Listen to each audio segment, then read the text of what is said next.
Εθνικό Αρχαιολογικό Μουσείο. Θέλετε να δούμε κάτι πολύ ενδιαφέρον.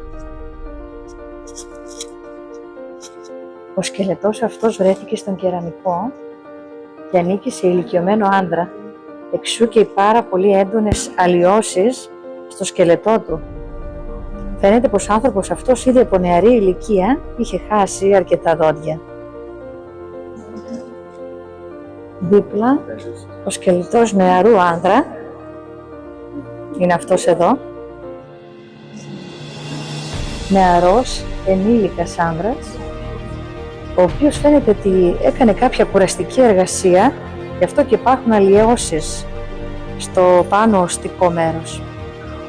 Φαίνεται επίσης πως ως παιδί πέρασε ασθένειες ή δεν τρεφόταν καλά και αυτό είχε ως αποτέλεσμα να έχει κακή αδαμαντίνη στα δόντια του.